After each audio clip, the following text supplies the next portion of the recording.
A legal principle actually gives courts the right to decide if a rescuer can be held liable, which makes some people think twice before helping others.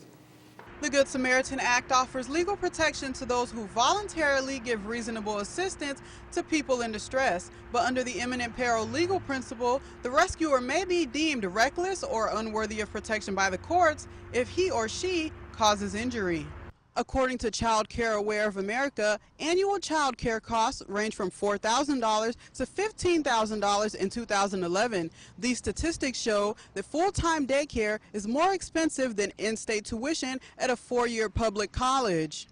Across-the-board budget cuts will result in over $250,000 being subtracted from funding for programs that help low-income, uninsured, or underinsured women to receive diagnostic services such as mammograms and clinical breast examinations. An estimated 1,000 fewer Florida women will be screened for cancer. Florida Governor Rick Scott has recently filed a lawsuit against the state of Georgia after a two-decade battle for water between the two states and Alabama. Fresh water flow beginning near the Florida-Georgia state line has been restricted, causing dangerously high salinity levels in Apalachicola Bay. Some business owners are upset because while improvements were being made to Gain Street, their businesses suffered. Danny Shrine, the owner of Full Press Apparel on Gain Street, is still hopping mad. There's no program that the city has to compensate people for loss of business. The reconstruction of Gain Street came to an end today, and city officials held a ribbon-cutting ceremony to celebrate the reopening of the major roadway. Plenty of residents attended the ceremony, happy that they could now drive through Gain Street, but some store owners are still upset. Shrine says the Gain Street revitalization project is a great thing, but business owners were ignored in the decision-making process. I forced my input to be heard because they didn't really engage us in a lot of dialogue as far as trying to find out what business owners needed, wanted, what would be good for us. We've really had to kind of navigate these waters on our own, and if you didn't speak up, you got rolled over. For about a year and a half, only the westbound lane of Gain Street has been open. Both lanes are now open, but the loss of business for shops on Gain Street is something that owners can't quickly recover from. The assistant manager at Utrecht Art Supplies, Edmund Royster, says Utrecht suffered quite a bit due to the reconstruction. Big spenders, like I said, from up north, just gave up trying to find an insurance because it was that much harder for them to get here.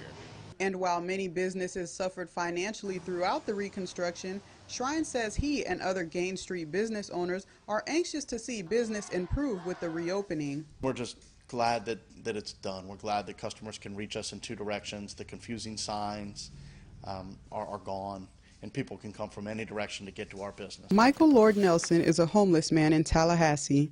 He doesn't like living on his bicycle, but he says he'd rather do that than go to a shelter. He knows he could potentially be mistreated. I've seen it, witnessed some of it myself.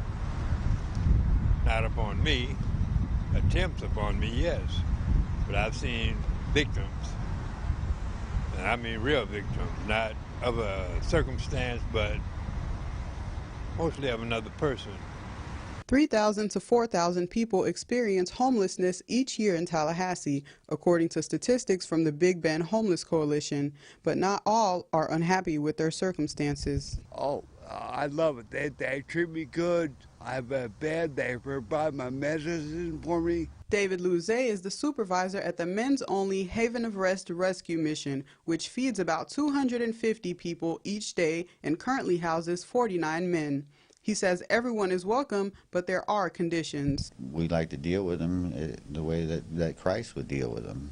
You know, we offer them a place to stay, and we don't turn them down until it's warranted, you know, until they just won't go by the rules here, because we do have rules.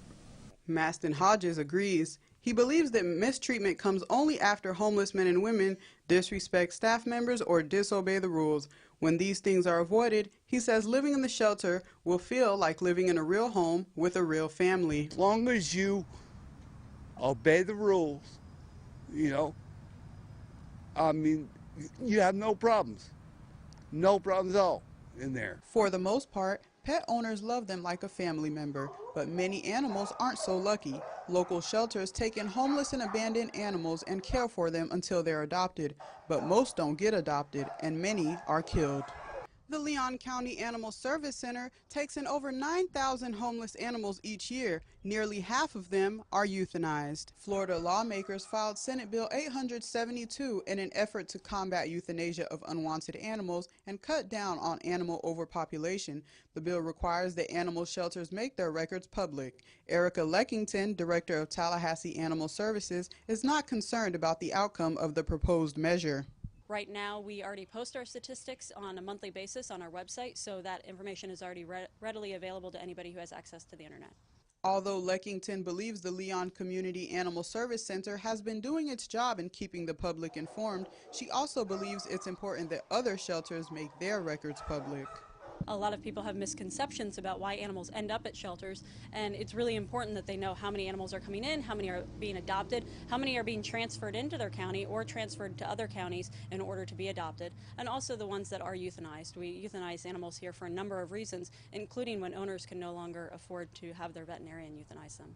According to the News Service of Florida, animal shelter operators will also have to publish their monthly and annual reports on their websites and detail the outcome of the dogs and cats taken in by each shelter.